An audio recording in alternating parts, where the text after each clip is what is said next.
بسم اللہ الرحمن الرحیم۔ السلام علیکم ڈیئر ویورز، آپ کے فیورٹ انفارمیٹو چینل فرقان ٹی وی سے آپ کی خدمت میں حاضر ہیں۔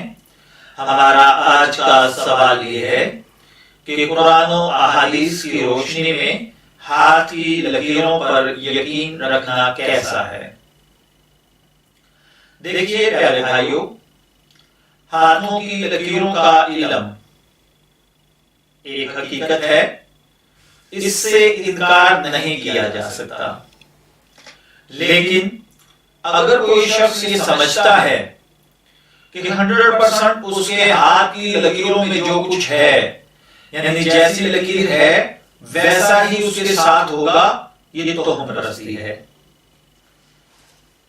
اسلام کے اندر قرآن و حدیث کی روشنی میں اگر بات کی جائے تو ہاتھ کی لکیروں پر اعتقاد رکھنا، یقین رکھنا، یہ درست نہیں ہے۔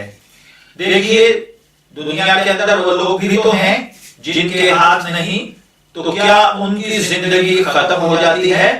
جی بالکل نہیں۔ میں نے بہت سارے مزدور ایسے دیکھے ہیں جو کہ سخت کام کرنے کی وجہ سے ان کے ہاتھوں کی لکیریں بالکل ہی مٹ جاتی ہیں۔ میں نے ایسے دوستوں کو بھی دیکھا ہے جن کے ہاتھ بہت پیچیدہ تھے، اور میں نے ایسے ہاتھوں کو بھی دیکھا ہے کہ جن کے اوپر شہنشاہوں کے ہاتھوں کے نشانیاں پائی جاتی تھی، لیکن وہ اپنی زندگی کے اندر کچرا چن کر زندگی بتا رہے تھے۔ تو اس لیے میرے بھائیوں، اگر کوئی شخص یہ اعتقاد رکھتا ہے کہ میرے ہاتھ میں فلاں جگہ پر سٹار ہے، فلاں لائن فلاں کو کراس کر رہی ہے، اس لیے میری لائن کے اندر، میری لائف لائن میں یا میری زندگی کے اندر یہ چیزیں پاسبل ہیں، یہ کام میں کر سکتا ہوں اور یہ نہیں کر سکتا، تو یہ کلی طور پر سمجھنا، یقین رکھنا، یا کسی قومسٹ کے پاس جا کر اپنا ہاتھ دکھا کر اس سے رائے لینا اور پھر اپنی زندگی کو اس کی رائے کے مطابق گزارنا، ان سب چیزوں سے ہمارے مذہب نے منع فرمایا ہے۔ اس لیے ان چیزوں کی طرف نہ جایا جائے۔